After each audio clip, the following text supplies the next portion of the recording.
March the 4th, 1982. John Belushi is one of the most famous faces in America. Hollywood royalty. John is an American hero, and his life was an American tragedy. We all thought we were invincible back then. I mean, who doesn't when they're 23, 24 years old? He was a good man, but a bad boy, but extremely funny. He's a comic genius with a fatal flaw. John did everything in his life to excess. He was on a binge. I was going to go out there that night. It was just that close. Tragically, in 24 hours, Belushi will be dead, poisoned by a toxic overload of drugs.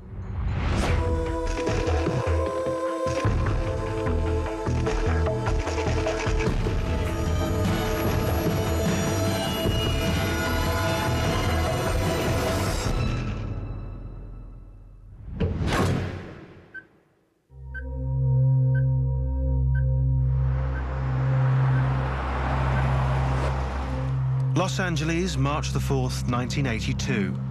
It's midday, and John Belushi glides down Sunset Boulevard on his way to a power meeting. It will be his last. This is the beginning of his final 24 hours alive. Belushi has been using cocaine since he arrived in LA 4 days ago. His meeting is with the two men who, more than anyone, have been responsible for making him a star. Michael Eisner, the president of Paramount Pictures, and Belushi's manager, Bernie Brillstein. The purpose of the meeting was to decide what movie John was going to do for his commitment to Paramount. It was like George Clooney. They were coming to talk George or John into this movie. At the meeting, there's just one item on the agenda, Belushi's next movie. Eisner wants him to star in The Joy of Sex, a farcical takeoff on a popular sex manual. He's convinced it'll be a surefire moneymaker. They saw him as a star that could put people in the seats, and there was a project that was hanging around the studio that wanted to get made. They had an option on it. They'd paid money to get it written, and they saw John as the expressway to get it done. Belushi resists. His instincts tell him that The Joy of Sex will be a career-damaging disaster and a personal embarrassment. He was saying, you have to read it, you're not going to believe it. And, you know, and so they want me to wear a diaper in this movie. That's how it's going to open, like I'm a baby in a diaper. I promise you it's going to be great. During the meeting, Belushi receives a call from his friend and fellow actor, Dan Aykroyd. Aykroyd gives him some advice. Hey, Dan. Oh, don't do that piece of... Are you kidding me? Come on. Get away, get away. Get out, get away. Come home. It's the spring. Things will happen over the summer or the fall. We'll figure something out. I was writing Ghostbusters right then, which he would have been in. And I said, don't worry, John. We're going to cover it. We're going to do great stuff, you know. Don't be pressured to do this. Come home. Sounds good. Yeah, bye. Bye. Belushi flatly refuses to do the movie. It was very nice. No one yelling. There was no crazy thing. And it was finally decided that it was a stalemate. You know, no one was going to do anything. But Belushi has a hidden agenda. He's battling an addiction that's getting the better of him. All right, I'll get it for you. How much did that cost me? 1,800 bucks. John Belushi, God bless him, is an addict A to Z. And just like every other addict, it's a deadly disease. And there's always reasons that people use, but fundamentally it's the addiction that kills them. Just 3 years earlier, Belushi had the #1 movie, the top-rated TV show, and the #1 album, all at the same time. No other entertainer had ever done that. Well, that's one of those career highlights that one gets once in a career. John had Soul Man at the top of the record charts. He had Saturday Night Live at the top of late-night television. And he had the #1 comedy in the nation. And we all shared the abundance, and it was a time of celebration. And, You know, massive adrenaline rushes and just really good times. It was a heck of a ride. It was a good ride, most of the time. A couple times just hanging on, but it was scary sometimes. It was exciting. It was fun. It was innovative. It was different.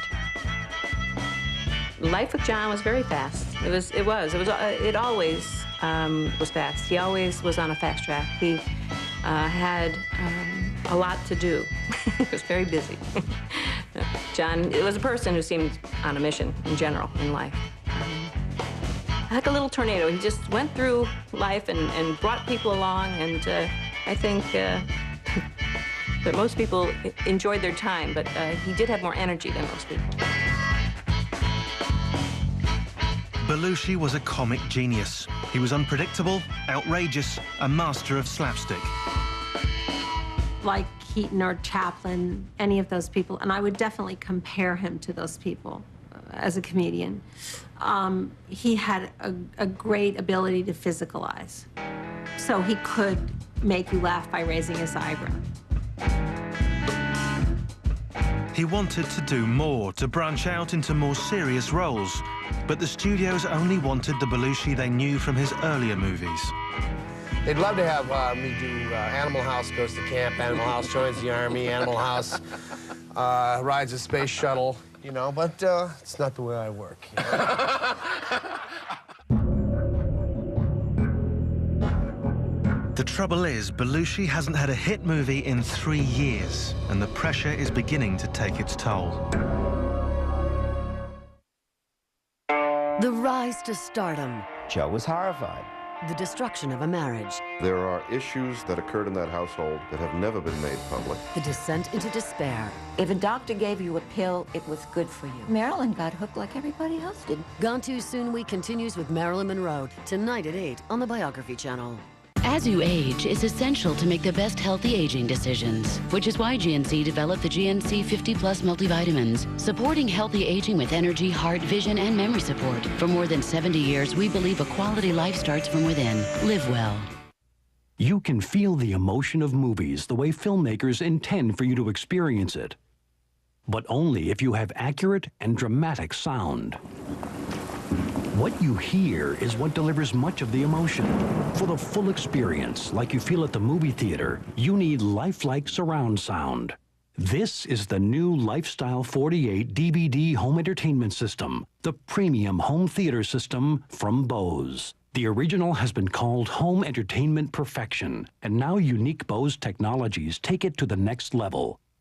Room size, shape, and furnishings can significantly affect the sound from any system. The Bose Adapt IQ system addresses this problem to bring lifelike sound to any room. From tiny jewel cube speakers that blend easily into your decor, and the new smaller Hideaway Acoustimass module delivers deep, rich sound that brings your movies to life in vivid detail. The Bose system's like going to a movie theater. You're going to hear everything no matter what volume it's at. You can just close your eyes and feel like you're right there. The Lifestyle 48 system also lets you enjoy your music with the same high-quality sound. You can expand the system so you can easily enjoy music around your home, even outdoors. The Lifestyle 48 system stores music from your CDs, and its U-Music system lets you enjoy music in a whole new way. The sound quality is just exceptional. And you don't even notice the speakers. They just kind of melt into the decor of the room. It makes it feel like you're at the game. To enjoy the full emotional impact of sports, music, and movies, we invite you to hear the difference Bose technology makes. Call for the store nearest you or for more information.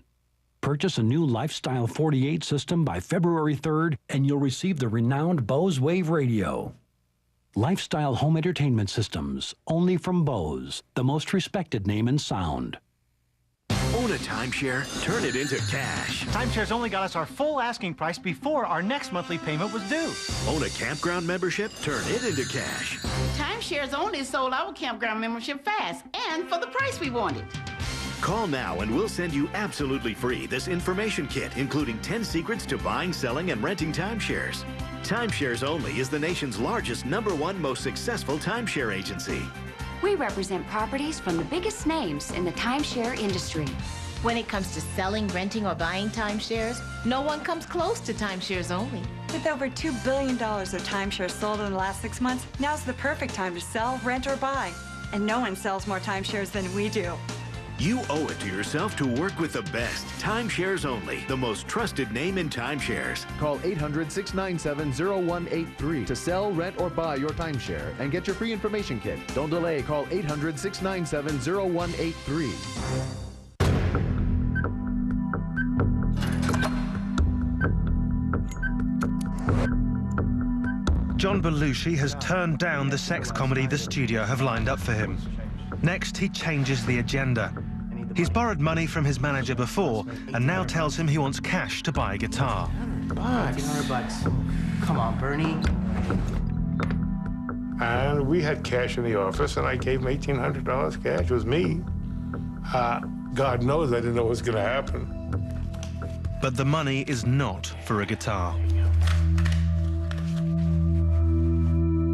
To be at the meeting that he allegedly came here for and to ask for money for drugs in the middle of the meeting, that's good drug addict behavior. That's how they behave. What's going through his head is, where am I going to get my next hit? Where can I get drugs? With $1,800 in his pocket, Belushi's drug binge is about to hit a new and dangerous level. Belushi's cocaine addiction began 7 years earlier on the set of Saturday Night Live. America was ripe for a new generation of humor, and we just hit it at the right time. Of course, we were absolute rebels, and really ill-behaved and really bratty and ratty. Why me, man? I mean, why me? I think there was just an attitude of rebellion and irreverence, and don't trust the old order, which was part of why the show could succeed. In the late 70s, there was also a new attitude to drugs. Cocaine was easy to source, and the television industry was fueled by it.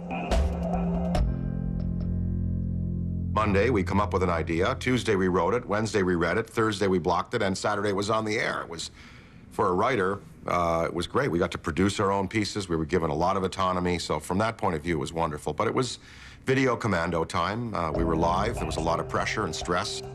The cast once had to do 4 shows in a row without a break. By the last week, almost everyone was using cocaine to keep going. For Belushi and many on the show, coke was seen as just a harmless stimulant, virtually risk-free. Business.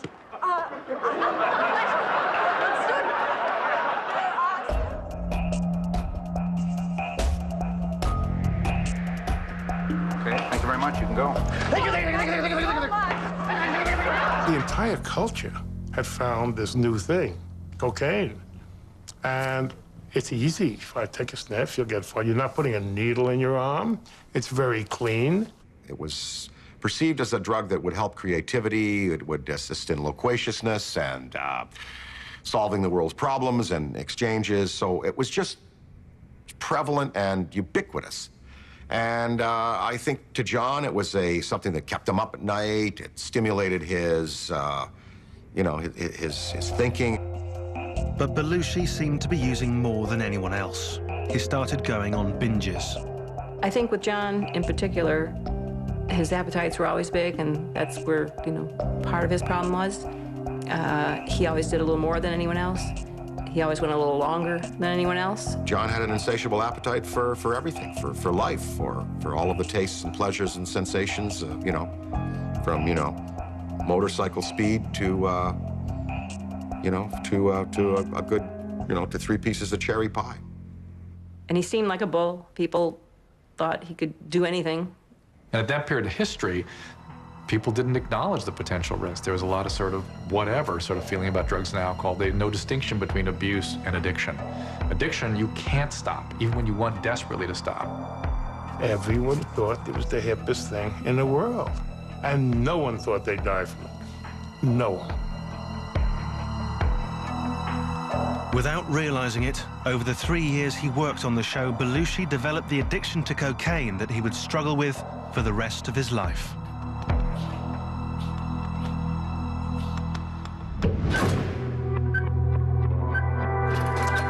John Belushi has 22 hours left to live. Using the cash he borrowed from his manager, he's on a mission to score some drugs. He's barely slept in the past 4 days. He arrives at a friend's apartment.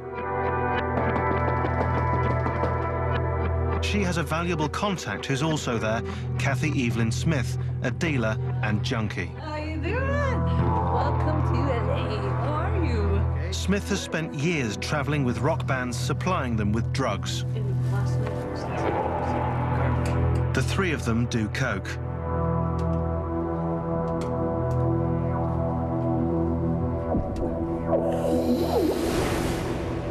Belushi's wife Judy is at their home in New York. She knows he left for LA on a mission to get high and try to stop him. He was on a binge, and I wanted to, knew if he went back, it wasn't going to end. He had a mindset and just plowed right ahead. Made the choice. Belushi's friend Dan Aykroyd is also in New York, at his office just a couple of blocks from Judy.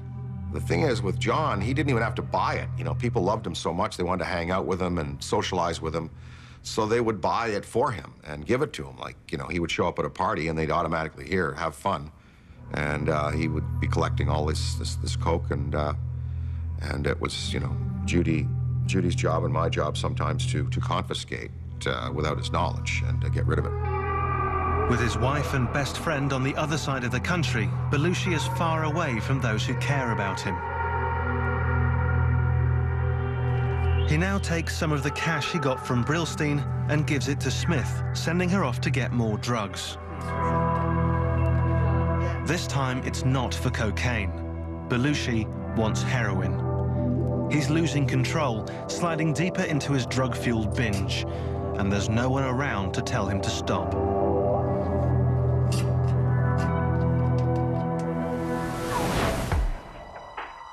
Just 2 years earlier, Belushi and Aykroyd were about to take the Blues Brothers on tour. They'd created the characters on Saturday Night Live, and the movie had been a smash hit. But Belushi knew he had a problem, and he wanted to deal with it for the tour. He hired a bodyguard, Smokey Wendell, to keep him away from cocaine. He said, I have all this going on, the Animal House, the Saturday Night, and I'm working on these other projects, and all of a sudden, it's just going too fast for me. And if I don't somehow get a hold of myself and get control of myself, I won't be around in the next 2 or 3 years. Smokey was great. He was ex-New York State Police, ex-Louisiana State Police, and ex-Secret Service. He had gone with Nixon to China. He was a very colorful and wonderful character who had John's best interests at heart. I was asking him why he was so dependent on it.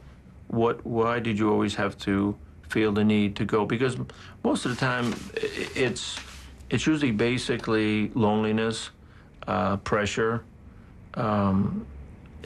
more insecurities in yourself that you can't live up to that. And I believe when we talked about it, it was that. People always wanting him to be funny, people always wanting him to be on. There was no space. So that's why he would have to go to Candyland. On Belushi's last day, the drug that had once offered an escape was now controlling his every move.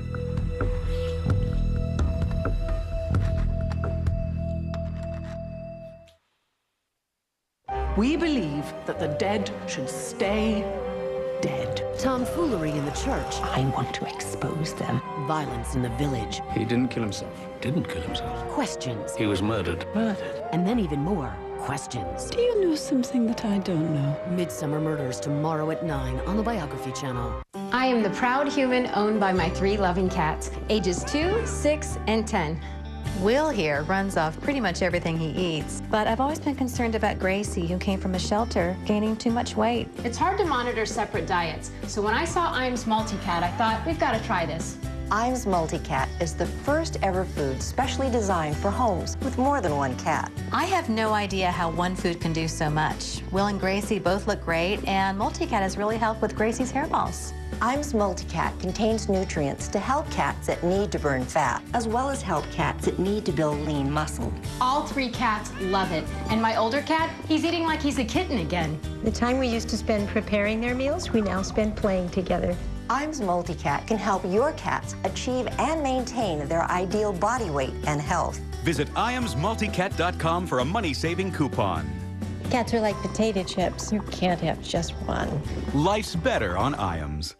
When it comes to storage, there never seems to be enough space. These cardboard boxes and plastic bins take up too much room, and it's hard to find the things I want. Well, now I can store up to 4 times more in the same space with the new Vacuum Seal Space Saver Tote from Space Bag. I can easily store all this bedding in one single tote. Here's how they work. Unfold the tote and open up the built-in vacuum sealed bag. Then pack your bedding, pillows, and bulky items inside. Seal the airtight zipper, then simply vacuum out the air through the patented one-way valve. Now you can store them in so many places, in the closet, in the basement, the attic, and garage. Space Bag vacuum seal totes are guaranteed to lock out dirt, bugs, and moisture. Your items stay protected inside Space Bag's watertight bag. And later when you need it, everything comes right back to life, as fresh and clean as the day you put it in. Space Bag totes feature rigid sides so they stack neatly, and a see-through window for easy organizing. You can find the new vacuum seal tote from Space Bag at retail stores nationwide, but you can only get this special offer on TV. Call now and we'll send you our new Vacuum Seal Space Saver Tote for only $19.95. And as a special bonus, we'll also send you 2 of our medium Space Bag storage packs designed to fit drawers and closet shelves. A $10 value, absolutely free. But that's not all. You'll also get 2 of our large Space Bag storage packs, ideal for storing seasonal clothing or bulky sweaters. A $12 value, that's free too. You get all this, a $47 value for just $19.95. Plus, it comes with our unconditional money-back guarantee. Think small, think safe, think Space Bag. Organize your closets to protect your things with a space-saving tote bag. Call 800-721-8955 for this special TV offer. Not available in stores. That's 800-721-8955. Between my 2 phone bills, it's probably about $60 a month. About $150. Probably $100 a month.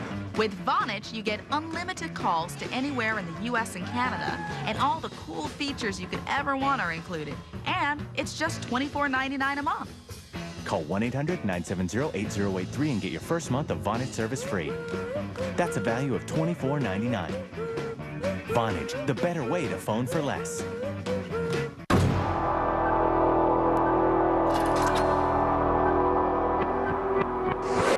It's late afternoon and John Belushi has less than 19 hours left to live.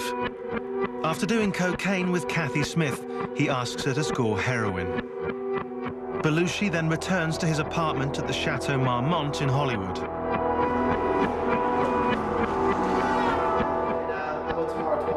He makes a number of phone calls, first to Brillstein saying he's changed his mind. He will do the joy of sex after all. Yeah. Next, a call to Michael Eisner, head of Paramount, telling him the same thing. Belushi now phones Eisner's senior vice president, Jeff Katzenberg, and arranges to meet on Friday. In a typically outrageous Belushi move, he tells the Paramount executive to give him a wake-up call. Okay. I'll see you tomorrow. Katzenberg writes it in his calendar. The executives believe Belushi is now on board. I have medical students every day in my unit, and I always train them to put their fingers in their ears when an addict is talking to them, because what they see is all bull, all obfuscation, it's all distortion, it's all their brain trying to find a way to get them out of there so they can continue using. So what you got to respond with an addict is how they make you feel and learn to sort of intuitively read all that. And so this issue of John weighing out scripts and being so disturbed by that, there's no addict I know gets into that kind of nuance. It's more that he wanted to go use, he didn't want to do anything. True to form, the next call Belushi makes is to Kathy Smith to find out if she's scored the heroin. He wants to hook up immediately. Kathy, it's John. Yeah. How fast can you get here? His brain at that point will be going, use or die, use or die. The brain believes if it doesn't continue using, and believe is not really an accurate word, it manifests through neurobiological mechanisms that if the individual doesn't continue using, they will die. So use or die. Belushi shows no signs of slowing down. He and Kathy Smith spend the next 4 hours constantly on the move. Buying and consuming drugs, the pace frenetic and surreal. At one point, Belushi calls Dan Aykroyd in New York. He left me a message, a slurred, drunken kind of message that was just indecipherable. And I heard that on the answering machine, and then I just continued working. But Belushi's message worries Aykroyd. He'd been on the receiving end of these calls before. He walks from his office to Judy Belushi's Greenwich Village apartment. He and Judy have to take action. It was clear we, had to help stop him, try to get him some other kind of help. I think Danny felt very immediately worried. He may have been more in touch with the reality of it from having heard that tape. They decide they have to rescue John and get him out of Los Angeles. Judy calls Smokey at his home in Virginia. She said, do you think you can find some time for John? And I had always told her, never thinking it would happen. I always said, hey, if you ever need time, I will make time. Whatever I'm doing, I would do. And I said, okay, fine, I'll be out there tomorrow. Smokey tells Judy he'll fly to LA and bring Belushi home. But tragically, he didn't get to make that journey for her.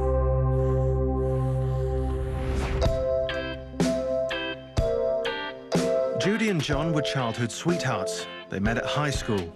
She was 15, he was 17. The first time I saw John, he was on stage. He was doing the varsity show, the big event in town. I'd seen a lot of these shows, and he was one of the best, and I knew it immediately. This guy has talent. They grew up in Wheaton, Illinois, a suburb of Chicago. John came from a family of hard-working Albanian immigrants. His parents weren't really happy together, and I feel that he knew that, sensed it, and I think that, kids are unhappy if their parents are unhappy. And I think a little bit of his humor around the house when he was young had to do with learning early that he could make his mother laugh, that she was a good audience, and maybe a little bit feeling like by making her laugh, he was making her happier. But I think also as he grew up, he realized, well, I know, he said to me he could never make his mother happy. And I think, that's one of those things that kids really suffer from. Dan Payne was Belushi's high school drama teacher. He remembers the first time he saw Belushi. It was at an audition. The music director said, well, John, what are you going to do? He said, and he just started, he said, well, I was going to tell some stories, and he started telling things. He was like a stand-up, and they were really funny. And all you could hear the other students waiting to audition, standing backstage, they were all laughing. So this guy said to me, this guy's hilarious. The kids just love him. We're going to put him in the show. He fit in everywhere, and I don't quite know why. He was short. He was stubby. I never, you've seen the pictures of him. I don't think you'd say he was a nice-looking kid, good-looking guy, but he was not, quote, handsome. He wasn't the big blonde idol kind of guy. He was just sort of there, but people, there was something about, it was a very magnetic personality. By the time John finished high school, he was the football captain, the homecoming king, and voted most popular student. He liked to surround himself with people and always stood out in the crowd.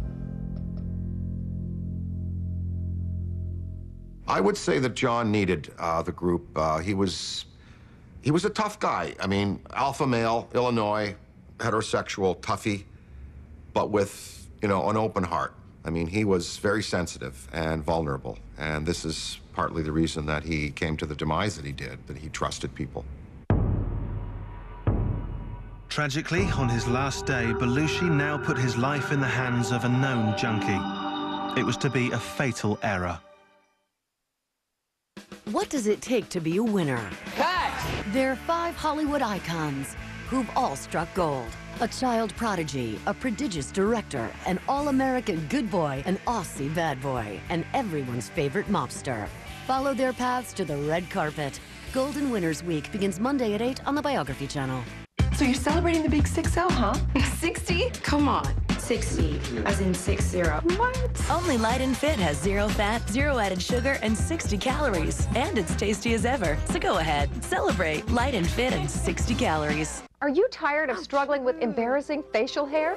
Well, put that tweezer and mirror away, because now it's easy with Tweezy. Tweezy is an amazing breakthrough that not only automatically finds, grasps, and removes unwanted hair, but helps keep hair from growing back for weeks. Guaranteed. The secret is Tweezy's patented technology that attracts hair like a magnet from every angle, so it's virtually impossible to miss a hair. It's 30 times faster than ordinary tweezers. And unlike razors or trimmers that cause ugly stubble, Tweezy removes hair from the root, so you can go for weeks without worrying about unwanted hair.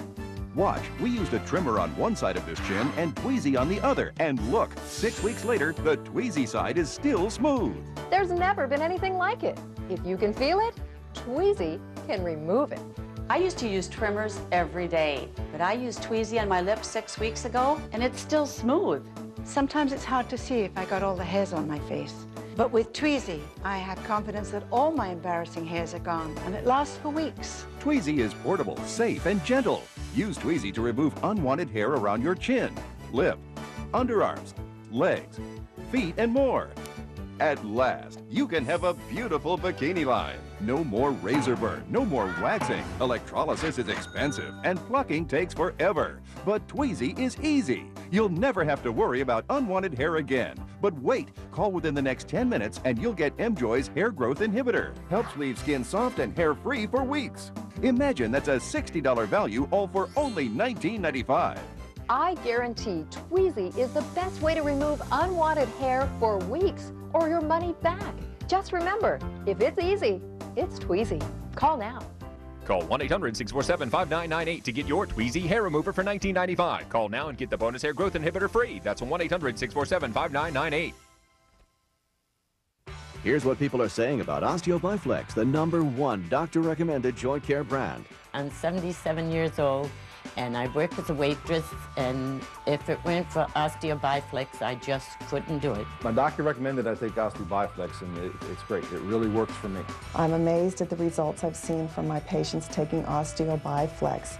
It works by helping to lubricate the joint, and it helps to maintain the cartilage. Osteobiflex has given me mobility. I wasn't getting that crunching, grinding sound in my joints.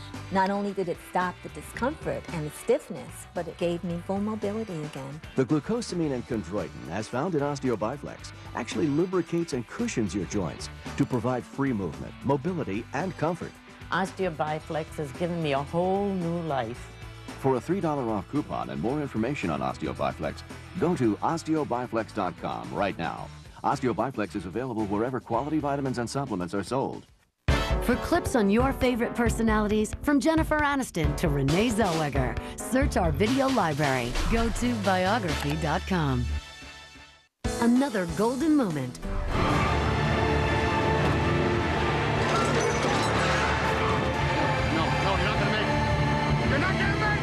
Visit biography.com to vote for your favorite. Brought to you by Grape Nuts Trail Mix Crunch Cereal.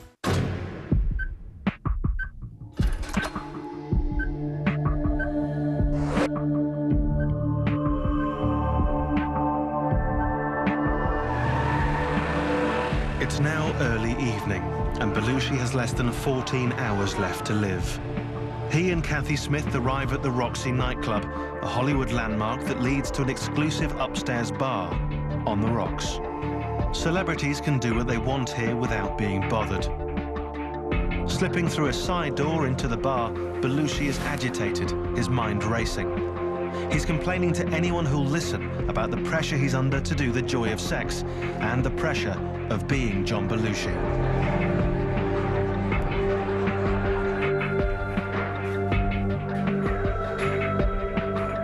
Belushi and Smith go to the bathroom. A potent cocktail is being prepared, a mixture of cocaine and heroin that produces an immediate euphoric rush. It's called a speedball.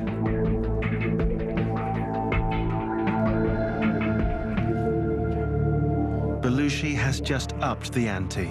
He's about to inject cocaine, and he's added a powerful opiate to the mix, heroin.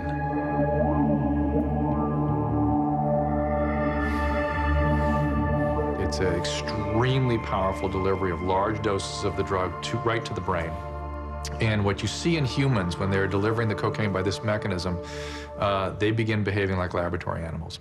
Laboratory animals, when you give them free access to cocaine, will use straight for a couple weeks and die. That's just about what humans do. They will either run out of money or they will die. And a binge on cocaine, as I've said, is where the first hit feels great, the next however many, each one feels subsequently worse until you develop a psychosis. It always develops. You know you're going there, and yet you can't stop from starting it. And once you start, you can't stop till you're done, till you run out of money or something horrible happens to you.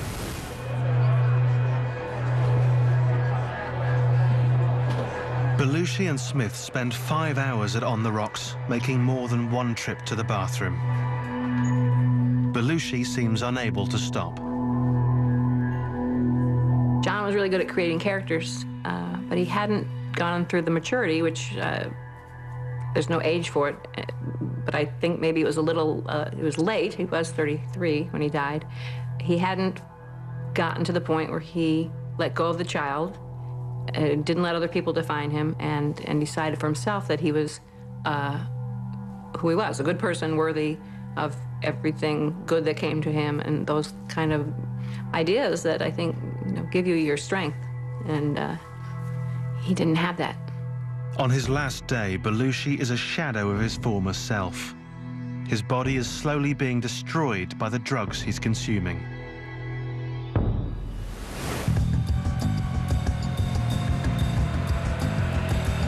It was all very different when Belushi was in his 20s. After college, he moved to Chicago with Judy. It was here he got his start at the training ground for America's top comedians, the famous Second City Theater. He knew that night. He said that night, "This is what I want to do. I'm gonna get up here one day." In 1971, he did. He went straight to the main stage without having to train with one of the touring companies. That had never happened before, nor has it been repeated since.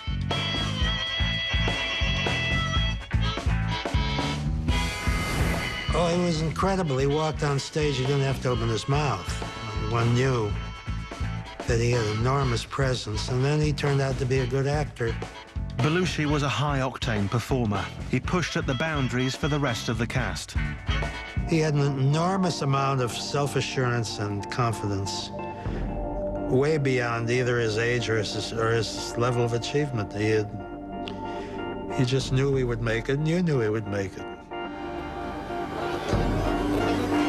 After Second City, Belushi got his break on Saturday Night Live, but everything changed when he won a part in the low-budget movie Animal House. He became an international superstar overnight. Opening night, I had never seen anything like it in New York. It was just crazy. The theater was crazy. So it was a big night. It was a premiere, and it was in New York City, and he was like, one of the stars of the movie, and it was a moment of innocence, because we went forward from that room, and I don't think it was ever the same. It's just took a turn. It wasn't all bad by any means. There was a lot of good that happened after that, but it was just sort of a real moment that changed after that. Well, you get to those heady atmospheres, it's sometimes tough to stay anchored, and I think that was certainly a factor in the usage of the cocaine and the vulnerability of John, the people who were preying upon him and kind of sucking his energy in that psychic vampire sense, It had taken Belushi just 7 years to make it. On his 30th birthday, he'd reached superstar status. He was #1 in every medium, film, TV, and rock and roll. But in 3 short years, he would lose it all. He was the golden child. He went to Hollywood, became a movie star. He was inspiring everybody else. People wanted to be around River. Drinking alcohol, snorting cocaine. He took way too much. The fame itself kept him from getting what he needed to live. He was a kid. Kids make mistakes. Every day, millions of adults taking medication for depression believe the myth that they can't change anything about the depression symptoms they're still experiencing. Depression symptoms still affecting Julia's relationship, holding Mary back at work, keeping George from his favorite activities. The reality, if you're taking an antidepressant but still dealing with depression, it could be your time for change. In a recent government study, over 70% of patients taking an antidepressant continue to have unresolved symptoms. So visit yourtimeforchange.com for a DVD that has information on depression and a prescription medication. Learn why it's important to speak with your doctor about treatment choices. Find out about options that may help you achieve the goals of treatment. With another medication, you may be able to prevent depression from returning. Recapture what you've lost. Enjoy life again.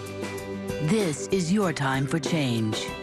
Hi, Billy Mays here. If you're having problems with hard water buildup, soap scum, calcium, lime, and rust stains, then you need Kaboom. Spray Kaboom on a shower door and it gets the tough stuff. Kaboom!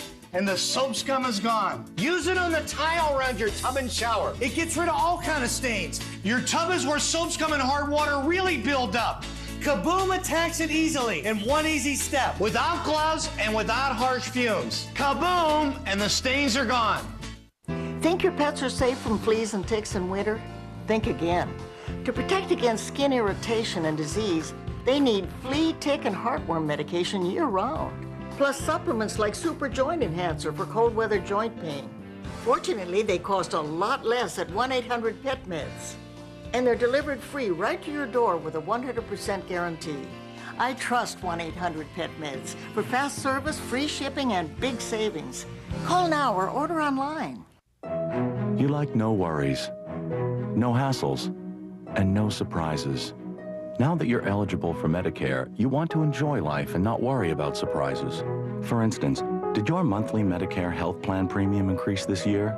Then you should look into Secure Horizons health plans. Many of our plans don't cost a penny more than you're already paying for original Medicare. It's true, a $0 monthly health plan premium. And you still get a lot of the benefits you're looking for, like Part D prescription drug coverage for over 1,300 brand name and generic prescription drugs, vision and hearing benefits, and optional dental coverage. You're always looking to get the most out of life. It's time to get the most out of Medicare. Call now to get this free package to learn more about Secure Horizons Medicare Advantage health plans. Live secure, be secure. Secure Horizons by United Healthcare. Call this number today to sign up or to find out more.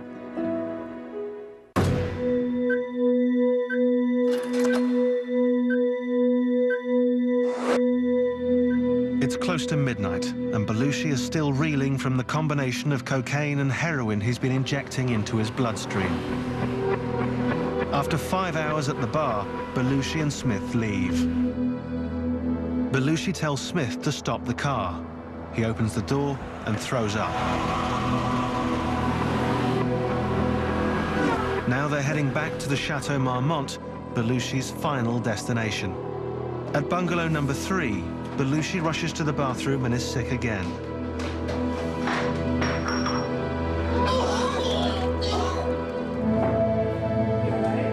Belushi and Smith smoke a joint. He picks up his guitar, strums a few chords, and passes out. A few seconds later, he abruptly comes to.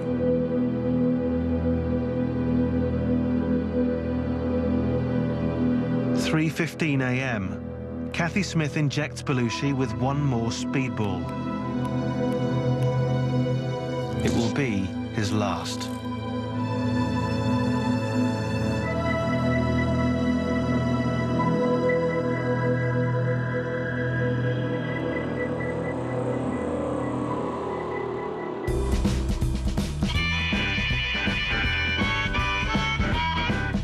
Two years earlier, at the height of his fame, Belushi came close to beating his addiction.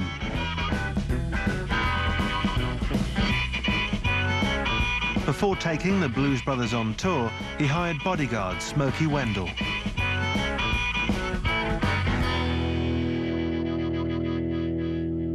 Smokey's brief was to keep Belushi away from drugs. He was put to the test on his first day. Belushi was in a recording studio learning a song for the tour. Wendell spotted an outsider talking to Belushi. These were people that would be commonly known as suppliers. They would be able to produce party favors. Smokey watched the dealer go into the bathroom after talking to Belushi. Smokey then went into the bathroom himself and found the drugs. John went into the bathroom, came back, said a few words to the guy, of which I knew it was basically whatever was there was no longer there. John went back in the booth, guy went back in. So we did this 3 times. We played this game. Third time, John was getting really annoyed with the gentleman. Smokey then approached the dealer standing by the coffee table. And I said, you know, there are many ways to sweeten coffee. I happen to like sweet and low. Sweet and low looks very much like this. And I poured it into the coffee. At that point, I said to the gentleman, I said, you know, we could do this all day. I just don't know how much money you can afford to lose. And the guy, got totally very uncomfortable. The dealer tried another tactic, slipping some cocaine into a cigarette pack. Belushi announced that he wanted a smoke and picked up the cigarettes. And he was going to put it in his pocket. Well, then I knew that there was a favor in there. That turned into a physical altercation with John and I. It was a tug of war, and we were wrestling on the floor in the studio. And the 2 guys that ran the studio, they were, I don't believe this. I can't believe this. And we got up and I said, John, look, if you want to do this, then you don't really need me here. If you don't, I mean, this is going to happen every day. It worked. We did a tour with the Blues Brothers, and that was grueling because we had, 20 shows in 16 cities. And, we were able to meter the dosages, and John performed beautifully and effectively, and we had a great, lucid, clear, creative time. And so Smokey worked. Belushi kept clean for the entire tour. He desperately wanted to win his battle against addiction. And by the end of the tour, he was in such good shape, Smokey felt it was time to move on. And we had him working out and losing weight, and he would he said, oh yeah, the highlight of my high tonight was I got 2 more push-ups in. But he would laugh, and that would be his way of saying, hey, I can do this. I mean, he had his wife, he had his friends, and he was a happy guy. And I just said, I think you're okay to go on. And I remember him being so disappointed. And I remember him saying to me, what is it? Do you want a car? Do you want, I'll pay you more. I'll pay you. But I said, it's not that. John, you don't need me. The following summer was one of Belushi's happiest, spent at his favorite place, Martha's Vineyard. It would be his last. It was beers and wines and occasionally a little of the green stuff, but no powders or pills that summer, and it's certainly reflected in the picture where he's standing with Judy belly to belly. He's got a blue shirt on and a hat, and you can see how good his color is. He's got the full weight on, and there's no gauntness there. And it was a summer of body surfing, Jeep rides, running on the beach, dodging sharks. He was truly off and relaxed then. Those were wonderful moments. At the end of the summer, Hollywood came calling again. Belushi agreed to star in the comedy Neighbors with Dan Aykroyd. Well, Neighbors, we shot at night on Staten Island, and again, at that time, Coke was ubiquitous, and everybody was using it like coffee. It was to keep us up at night, But for Belushi, it meant temptation. He tried what we call white knuckle it. He tried to just avoid all this. You can only do that so long. It's like trying not to eat. You can only go so long without eating. Eventually, you're going to eat. He stopped lots of times. Yeah. He had a fairly long, seemingly successful time. But in retrospect, clearly whatever that wasn't dealt with. He was just in abstinence. It's like the dry drunk, if you stop drinking, but you haven't, it's the same thing. Whatever that is, whatever that's about. Getting people off drugs is the easiest thing in the world. Anybody can get off drugs. The problem is staying off. And that's where the whole treatment process comes in. Now, many people believe, A, they can control it themselves, and you see this is not a volitional process, so they can't, or that, B, they could substitute it with something else, like exercise and yoga and all these things. And that will work for a time. But inevitably, when there's a stress, when there's drugs available, they will relapse. Intervention back then was not a tool that was used. Today, if we had a problem like this, we'd get 6 to 10 people together. We'd get the guy or girl in the room and sit them down and say, it's going to stop, you're going into rehab, that's it, and the flex cuffs would come out. Now, I mean, now that's what we do. Back then, that was not, you know, not a technique that was widespread. After filming Neighbours, Belushi's cocaine addiction took hold again. With each hit, he was slowly killing himself. And on his final day, he was far from those who could have saved him.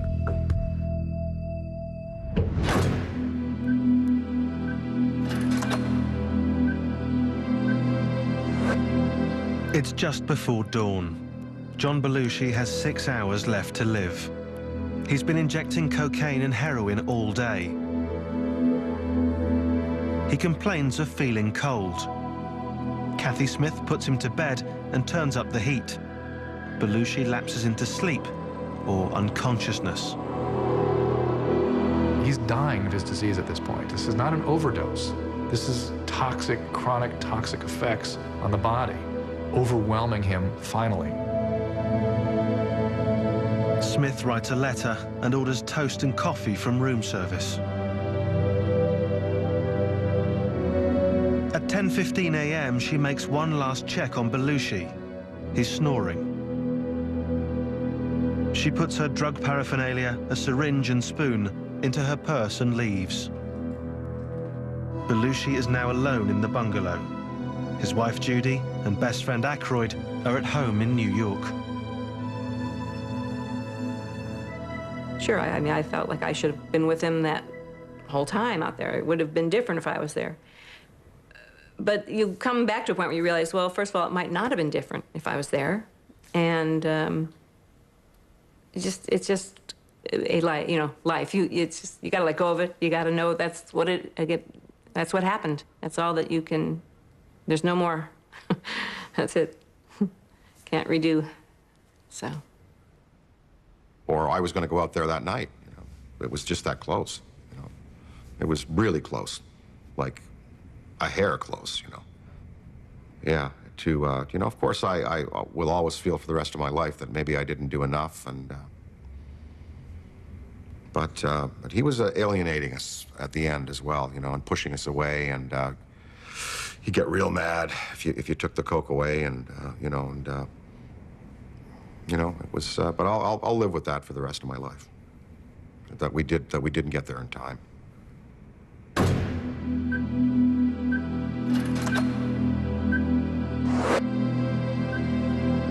Belushi has been lying unconscious in his hotel bed for hours. Then at 12 p.m., Bill Wallace, Belushi's assistant, arrives at the bungalow with a typewriter Belushi wanted for script writing.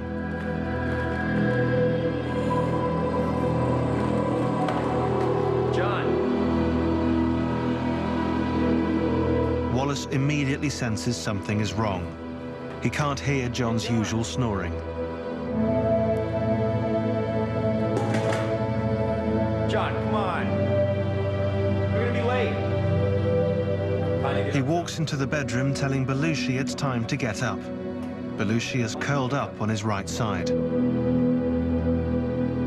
Wallace shakes him. There's no response. John. He discovers Belushi is not breathing. His first instinct is to call Brillstein. We're in trouble. First words, we're in trouble. What do you mean in trouble? He's sleeping, won't get up? No, he's having a problem breathing. And I said, oh. And I went into action like I knew what I was doing. I had my assistant call 911. John, come on, wake up, John. Come on, John, wake Wallace pounds on Belushi's chest, tears in his eyes, crying, "You dumb son of a..." Wake up! Come on, John.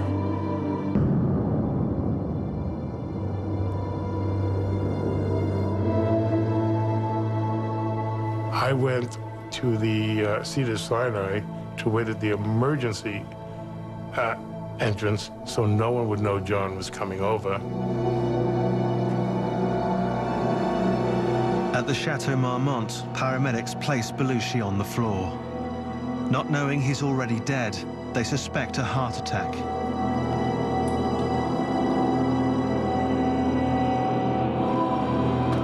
They try to revive him, but soon give up. Is that all you're gonna do? Wallace protests, but they say it's too late.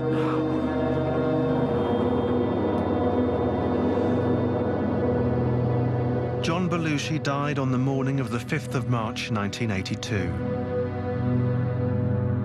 At the Cedars-Sinai Hospital, Brillstein waits and waits.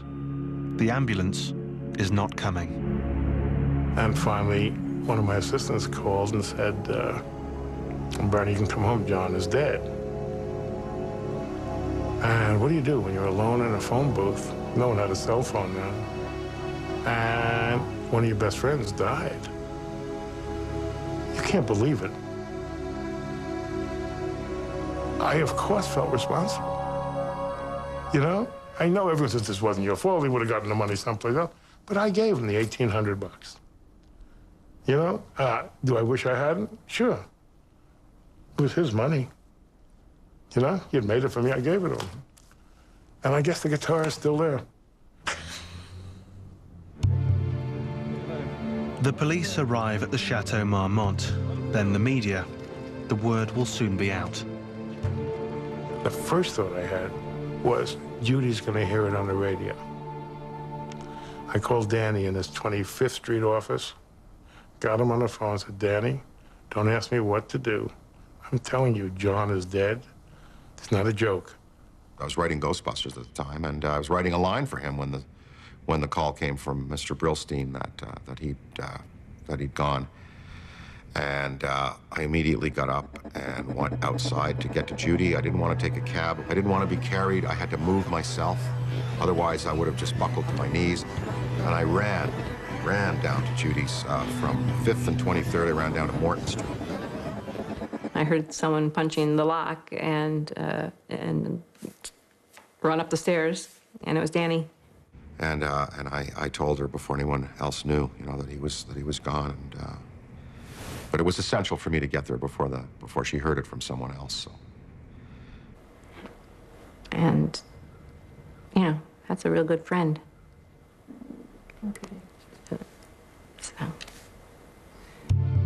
It was 2 weeks later that coroner Thomas Noguchi confirmed the cause of death.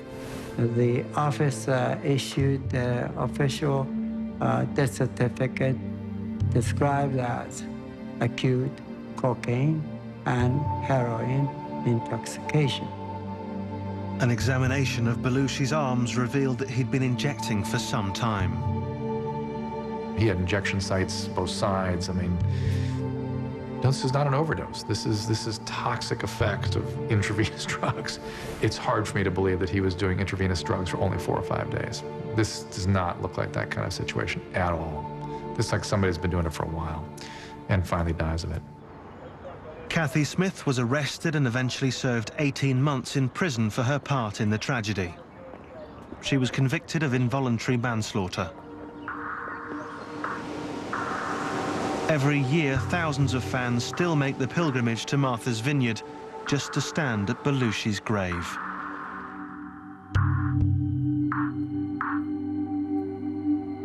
So somehow he's just touched people in that way, and I think when you actually have people feeling that you've made a difference in their life, then they don't forget you.